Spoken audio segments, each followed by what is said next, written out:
following statements. Two line segments are congruent if they have same line. They have the same measurement. Among two congruent angles, one has a measure 70 degree. The measure of the other angle is among two congruent angle. One has a measure of 70 degree. The measure of the other angle is 70 degree. अगर एक का major 70 degree है और दूसरा इसका congruent है तो दूसरा भी 70 डिग्री का रहेगा. When we write angle A is equal to B, we actually mean the measurement of angle A is equal to degree of measurement of angle A is equal to angle B. Measurement को हम इस तरीके से लिखेंगे, major M of angle A equal to measurement of angle B. यूं लिख देंगे. तो any two real life examples for congruent shapes. Congruent shapes के रियल लाइफ एग्जाम्पल्स में होगा कि जैसे two circles, same circle with same radius, size of two play card of same pack, या two wheel of same bicycle. If ABC congruent to FED under the corresponding ABCFED, write all the corresponding congruent parts of the triangle. Corresponding है तो इसका मतलब ये रहेगा कि दो triangle हैं के लिए है तो ये एंगल A एंगल F का करस्पॉन्डिंग रहेगा. तो इसको यूं लिखेंगे, angle A corresponding to angle F, क्योंकि इसमें ये A तो ये पहला F के बराबर. इसी तरीके से B E के, सी डी के तरीके से कॉरस्पॉन्डिंग पार्ट रहेंगे. और हम फिर साइड लिखनी पड़ेगी, ए बी. साइड को हमेशा यूं लिखेंगे. तो साइड जो ए बी है वो किसके बराबर रहेगी, ए बी एफ ई के बराबर. ये बी सी ई डी के, और इसी तरीके से फिर ए सी तो एफ डी,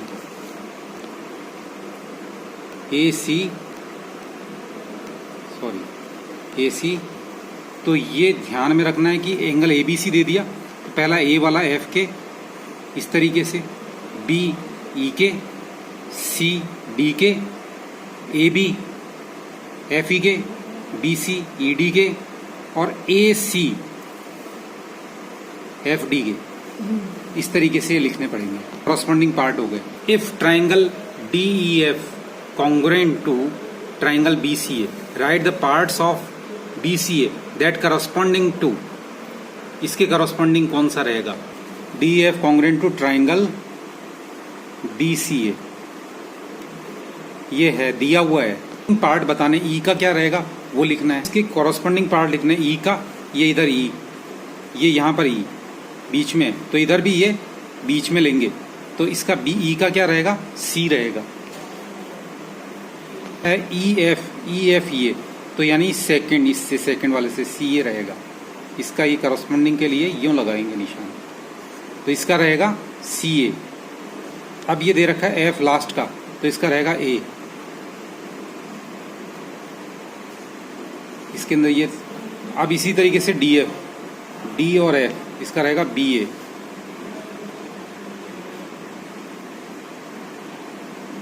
ये रहेगा. एग्जाम्पल्स देखते हैं जैसे कि ए बी लाइन्स हैं. अगर ये 7 सेंटीमीटर की है और A B congruent to C D है तो ये दूसरी लाइन भी 7 सेंटीमीटर की रहेगी.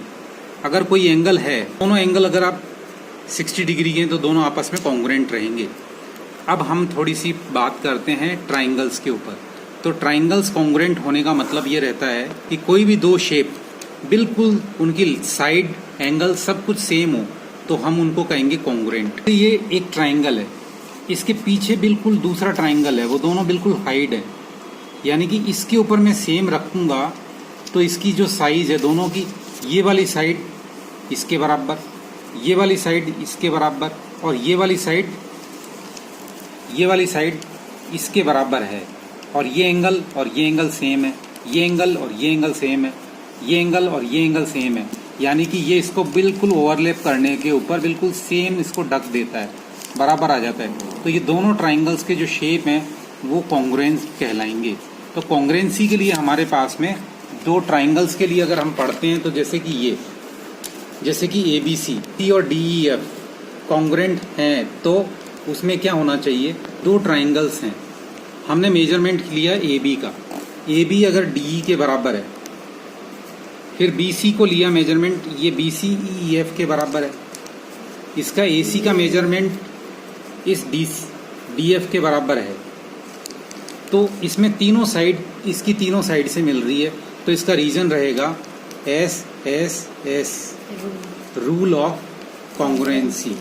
ये S S S rule of congruence, इसमें हमारे को क्या दे रखा है, ए बी पहले तो लिखेंगे इन ट्राइंगल पड़ेगा पहले, फिर ए बी, इसके सारे पार्ट इधर लिख देंगे जो जो दे रखे हैं, इस वाले ट्राइंगल के सारे पार्ट इधर लिख दिए, ए बी के बराबर कौन सा है, इसमें दे रखा है ए बी के बराबर डी, ये गिवन है, अगर ये गिवन है तो इसके अंदर लिखेंगे, पहले से दिया हुआ है तो गिवन लिख दो, इसके बी सी के बराबर कौन सा है, ई एफ है, तो इसको भी हम गिवन लिखेंगे, और इसके बराबर डी एफ, ए सी के बराबर डी एफ है, ये हम लिखेंगे, और लास्ट में ये जो लाइन है हमें लास्ट में लिखनी होती है by S S S rule of congruence, यहाँ नहीं लिखेंगे पहले, और फिर लास्ट में लिखेंगे ट्राइंगल ए बी सी, इस तरीके से लिखेंगे लास्ट में। ट्राइंगल है, अगर इस ट्राइंगल की ये साइड इस साइड के बराबर है, ये वाला एंगल इस वाले एंगल के बराबर है, और ये वाला साइड इस साइड के बराबर है, तो इसको कौन सा रूल रहेगा इसमें, side angle side, S A S congruency के अंदर लिखना पड़ेगा, जिसको A B C D E F, हम ए बी के बराबर डी, एंगल बी के बराबर एंगल ई, और इसके बी सी के बराबर ई एफ, इसको क्या कहेंगे, S A S side angle side rule, S A S rule of congruency triangle A B C congruent to triangle D E F. अब जैसे ये दो ट्राइंगल हैं, इसमें ये वाला एंगल इस एंगल के बराबर है, ये वाला एंगल ये वाली साइड इस साइड के बराबर है, और ये वाला एंगल इस एंगल के बराबर है, तो हमको वही चीज़ लिखनी पड़ेगी, लिखेंगे एंगल बी इसका इसके बराबर है, ई के बराबर, और यहाँ पर लिखना पड़ेगा, क्यों है, क्योंकि ये गिवन है, जो चीज़ है रीजन लिखना पड़ेगा, बी सी किसके बराबर है, ई एफ के बराबर, ये याद रखना, जब भी आप लाइन लिखो तो उसके ऊपर ये लाइन जरूर लगानी है, और एंगल के ऊपर एंगल का साइन लगाना है, angle C is equal to angle F, कौन सा रूल हो जाएगा, ये सारी की सारी चीज़ें किसके कारण है वो लिखना पड़ेगा, गिवन या कोई और कारण होगा तो वो लिखेंगे, तो ये सारी चीज़ें जो गिवन है तो गिवन लिखना पड़ेगा, फिर लिखेंगे बाय ए एस ए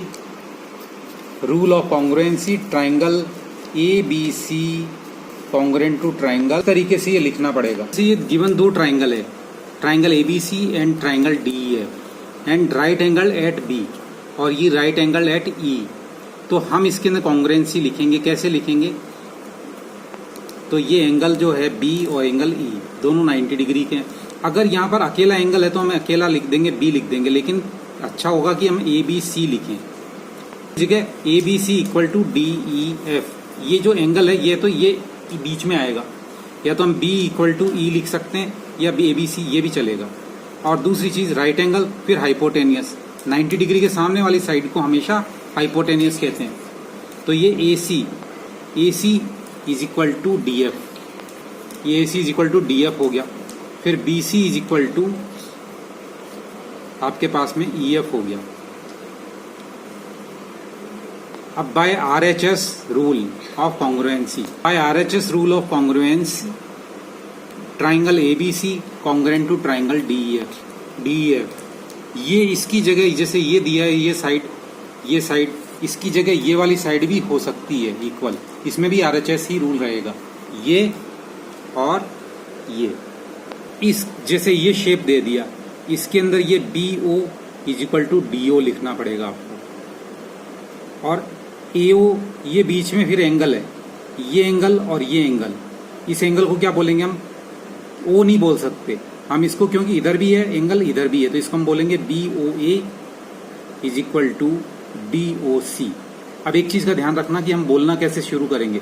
जैसे ए है, ए के साइड की ये साइड इधर इक्वल है, तो इधर की साइड ये है, तो हम कहाँ से शुरू करेंगे, ए बी ओ, एक को शुरू कर दिया तो इसके देखो इधर इसके कॉरस्पॉन्डिंग पार्ट को सेम सीक्वेंस में लिखना पड़ता है। अब ए के पास के अंदर ये है और इधर ए के पास में ये है, ये एंगल और ये एंगल इक्वल है। क्यों? ये वर्टिकली अपोजिट एंगल्स हैं इसलिए। तो पहले ये वाली साइड इधर से इस साइड को कौन कैरी कर रहा है, ए, फिर लिखेंगे ओ, क्योंकि ये एंगल और ये एंगल आपस में कॉरस्पॉन्डिंग है, इक्वल है, ए ओ बी। अब ये वाली साइड इक्वल है, इससे सी ओ डी, तो ए का कॉरस्पॉन्डिंग पार्ट सी, तो उसके कॉरस्पॉन्डिंग पार्ट के साथ में लिखेंगे इसमें A O is equal to C O, angle A O B is equal to C O D. D O C नहीं लिख सकते, क्यों? क्योंकि अपन ने ए ओ कौन सी वाली साइड से लिया, इसके इक्वल वाली से, तो इधर भी इसके इक्वल वाली से ही शुरू करेंगे, C O D, A O B equal to C O D. इसका रीजन क्या लिखेंगे, ए ओ इक्वल टू सी ओ, ये गिवन है, ये हमको गिवन है, लेकिन ये गिवन नहीं है, ये क्या है, वर्टिकली अपोजिट एंगल, तो वर्टिकली अपोजिट लिखना पड़ेगा। वर्टिकली अपोजिट एंगल इक्वल होते ही है। अब लास्ट की साइड ये रही, B O is equal to D O, ये आपस में क्या है, ये गिवन है, B O is equal to D O, और लास्ट में लिख देंगे by side angle side rule. Angle हमेशा बीच में आना चाहिए, दो साइड के, ऐसे नहीं कि ये दो साइड आ गई और फिर एंगल आ रहा, नहीं, ऐसा नहीं होगा, साइड एंगल साइड। तो by SAS rule of congruence triangle AOB congruence to COD। ये जो रीजन होते हैं ये लिखना जरूरी होता है, गिवन, वर्टिकली अपोजिट गिवन। जैसे ये एग्जांपल है, आपके पास में A B, यहां से यूं ले रहे हैं, अब इसमें D B नहीं ले सकते, क्योंकि A B इसके इक्वल कौन सा कॉरस्पॉन्डिंग पार्ट कौन सा है, ये ए बी के कॉरस्पॉन्डिंग पार्ट कौन सा है, ये इक्वल है, तो ये इसका जो चीज इक्वल रहेगी वही कॉरस्पॉन्डिंग रहेगी। तो ए बी से चले तो अपन डी बी नहीं चल सकते, अब किधर चलेंगे, डी सी, दो चल गए तो तीसरा अपने आप ही आ जाएगा, डी सी बी। पहली स्टेप अपने आप ध्यान में, ए बी सी और डी सी बी, इन दोनों ट्राइंगल में लिखेंगे। इस ट्राइंगल को मैं ए बी सी बोल दिया। अब इसका कॉन्ग्रुएंट लिखने के लिए मेरे को ए के बराबर क्या है, ए बी के बराबर क्या है, इधर डी सी, ए बी के बराबर डी सी है, तो मुझे पहले डी सी लिखना पड़ेगा। आप कहोगे कि ए बी की जगह मैं सी डी लिख सकता हूं, लेकिन ए बी के बाद में अगर मैं सी डी लिखना है तो सी डी यूं जा रही है, ए बी यूं नीचे की तरफ इस वाली की तरफ जा रहा है, तो मेरे को डी सी ही लिखना पड़ेगा। और दो लिखने के बाद में डी सी के बाद में बी अपने आप आ जाएगा, ए बी के बाद में सी अपने आप आ जाएगा। तो पहली चीज ए बी की लाइन, पहले जिसको ए बी बोल लिख रहे हैं अपन, ए बी के बराबर देख लो इसमें कौन सी चीज है, ए बी के बराबर डी सी है। आप कहोगे सी डी भी है, हाँ बिल्कुल सी डी है, लेकिन सी डी किधर जा रही है, इस वाले की तरफ, और ए बी किधर जा रही है, ए से बी इस तरफ, तो दोनों का डायरेक्शन भी सेम होना चाहिए। अगर मैं यूं लिखूं, अगर जैसे मैंने इसको सी डी लिखा तो इसको क्या लिखना पड़ेगा, बी ए सी, क्योंकि फिर ये सी डी बी, ये वाली चीज सेकंड नंबर पे आना चाहिए, फिर ये चीज ध्यान में रखनी है। तो A B C in triangle A B C, इसमें A B is equal to आपके डी सी हो गया, और फिर डी सी के बाद में सी बी, और इधर से जाएंगे तो क्या लिखेंगे, बी सी, ये इधर से जा रहा है तो ये सी बी लिख रहा है, इधर से जाएंगे तो बी सी। बी सी और सी बी क्या है, एक ही लाइन है। अगर ये दोनों एक ही लाइन है तो इसके लिए रीजन क्या लिखने पड़ेगा, गिव कॉमन, ये दोनों कॉमन है। A B is equal to D C, इसका रीजन लिखेंगे अपन गिवन। फिर ए बी से इधर चलेंगे, ए बी से तो इधर लाइन सीक्वेंस में आएगी बी सी, ये बी सी लिख दी। लेकिन डी सी से इधर चलेंगे तो अपन क्या लिखना पड़ेगा, सी डी, सी बी, इधर से आए तो बी सी और इधर से सी बी लिखना पड़ेगा। तो बी सी और सी बी में यहाँ लिखने में डिफरेंस है, ये ध्यान रखना, क्योंकि अपन ए से बी की तरफ चल रहे हैं, बी ए बी, फिर बी से सी, और यहाँ से डी सी, सी से बी, तो यहाँ से बी सी रहेगा, और इसके कॉरस्पॉन्डिंग पार्ट क्या रहेगा, CB। अब ये क्या चीज है, इधर से BC और CB, इसके अंदर तो कुछ दे ही नहीं रखा है, लेकिन ये क्या है, दोनों एक ही लाइन है, दोनों ट्राइंगल में ये कॉमन है, तो इसलिए इसका रीजन क्या लिखना पड़ेगा, कॉमन। और बाकी जो है आपके पास में AC और DB, तो इसमें AC लिख देंगे या CA लिख देंगे, इज इक्वल टू BD। अगर ये CA नीचे से लिख रहे हो तो इसको भी नीचे से ही लिखना पड़ेगा, BD यूं।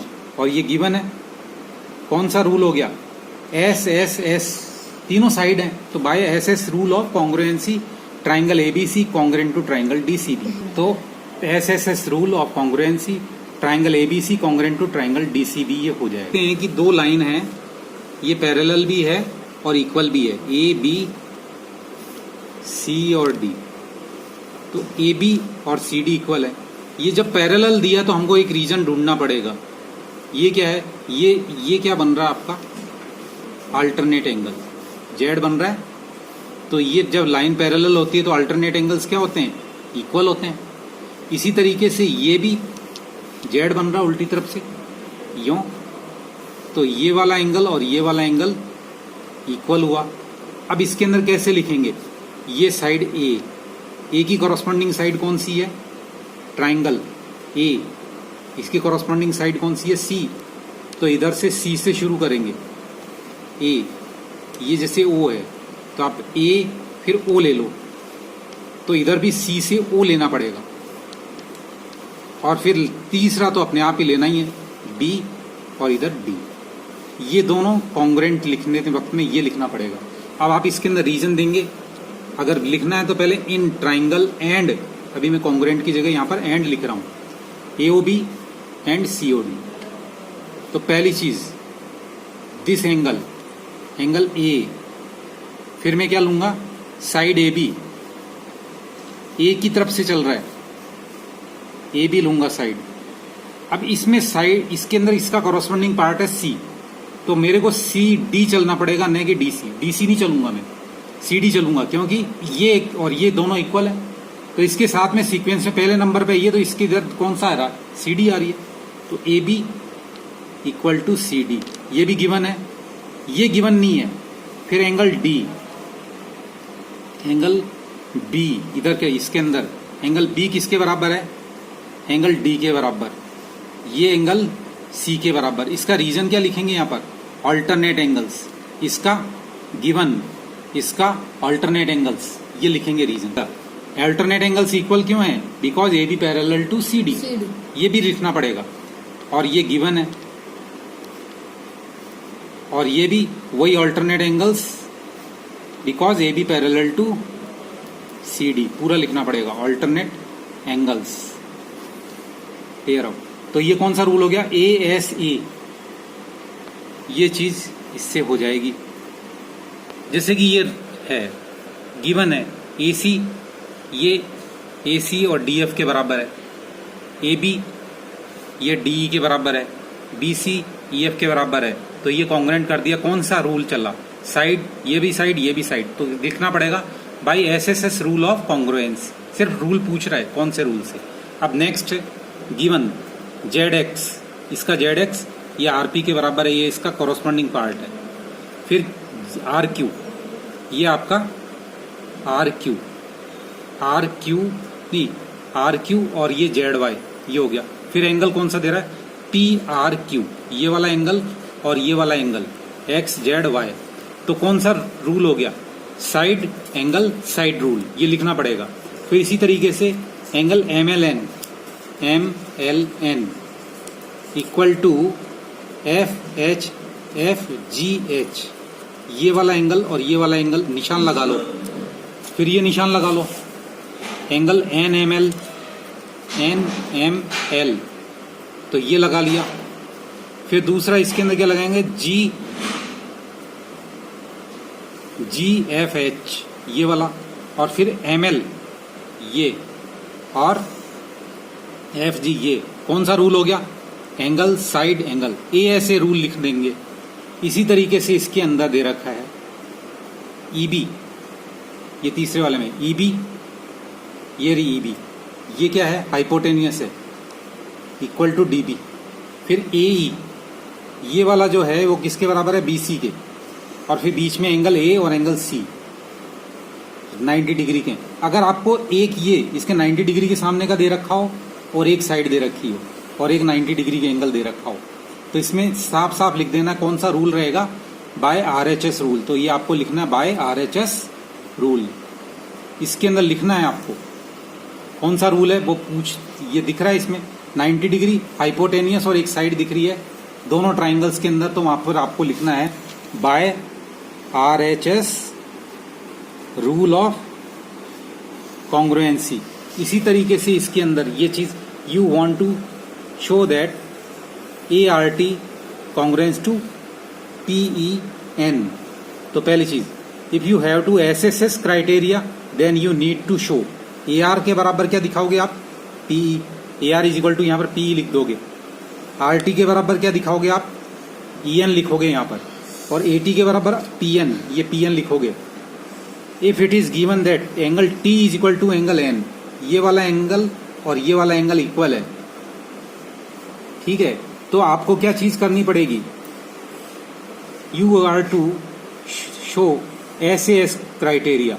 तो RT इसके दोनों तरफ की साइड होनी चाहिए, ये साइड इस जो एंगल है, अगर जो एंगल T और N दे रखा तो इसकी साइड एक, इसकी इस एंगल के साइड एक तरफ ये है और एक साइड ये है, ये दोनों साइड कॉन्ग्रुएंट होनी चाहिए करस्पॉन्डिंग में। तो इसके करस्पॉन्डिंग कौन सी है, ये।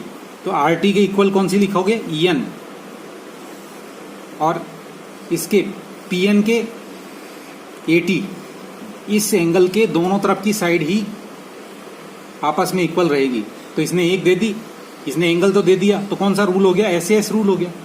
तो इसके बराबर RT के इक्वल क्या लिखोगे, EN, और PN के इक्वल के क्या लिखोगे, AT। ऐसा नहीं कि इधर दे दी, SAS रूल है तो इसके दोनों तरफ साइड होनी चाहिए। ये RT के बराबर आपने EN दे दिया और AT के बराबर PN दे दिया, ये दोनों आपस में इक्वल हो गई। If it is given that AT is equal to PN, ये AT और PN इक्वल है और आपको ASA क्राइटेरिया बताना है, तो अब इसके अंदर इस वाले सम के लिए AT और PN दे दिया, तो ASA के लिए इसके दोनों तरफ का ये एंगल इसके बराबर बताना पड़ेगा और ये एंगल इस एंगल के बराबर बताना पड़ेगा। तो जैसे कि पहला angle A is equal to angle P और angle T is equal to angle N यहां लिखना पड़ेगा। You have to show that triangle AMP और AMP और AMQ, तो इसके अंदर लिखना पड़ेगा रीजन क्या है, गिवन, ये इसमें निशान लगा हुआ है तो यहां पर लिखोगे गिवन।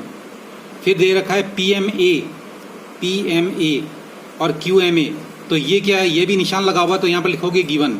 फिर दे रखा है AM is equal to AM, तो ये क्या लिखोगे, रीजन कॉमन। अब इसके अंदर AMP कॉन्ग्रुएंट टू AMQ, कौन सा क्राइटेरिया हो गया, ये साइड है, बीच का एंगल है और फिर ये साइड है, ये साइड एंगल फिर ये साइड, तो SAS रूल लिखोगे।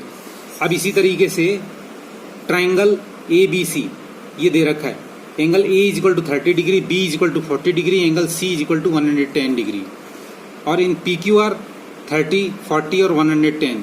A student says that ABC congruent to PQR by AA congruency criteria, तो ये सही नहीं है।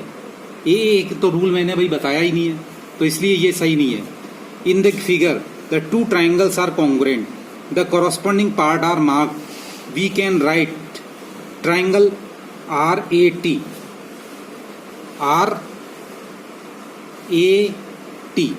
तो पहली चीज R के बराबर इसमें क्या है, R के बराबर इसके अंदर है W, तो हम लिखेंगे W ट्राइंगल। फिर इसके अंदर A के बराबर क्या है, O, तो यहां पर लिखेंगे O। अब तीसरा तो अपने आप ही मिल ही गया N, तो जो जो पार्ट इक्वल है उन्हीं को लिखेंगे। जैसे इसके अंदर कंप्लीट द कॉन्ग्रुएंसी स्टेटमेंट, इसके अंदर एक साइड ये दे रखी है, दूसरी साइड ये दे रखी है और एक साइड कॉमन दे रखी है, तो इसमें SSS हो जाएगा। और अगर नहीं भी चाहते हैं ये साइड कॉमन लिखनी पड़ेगी, BCA congruent to C A congruent to B T A, क्योंकि बी के सी तक जाने के लिए पहले ये इक्वल है तो ये इक्वल है, इधर से यूं जाएंगे बी टी ए। और फिर Q R S, Q R और एस, तो क्यू के बराबर इसके अंदर क्यू के बराबर कौन सा है, ये वाला है इसके बराबर। तो यहां से ये जो इसमें क्यू है ये टी के बराबर है तो हम टी लिखेंगे, इधर के क्यू इस ट्रायंगल में क्यू के बराबर टी है तो टी लिखेंगे, और आर के बराबर पी है तो टी पी और क्यू लिखेंगे इसमें ट्रायंगल। इस तरीके से करना पड़ेगा जो इक्वल है। In a squared sheet draw two triangles, ये आपके उस तरीके से हैं एक्टिविटी।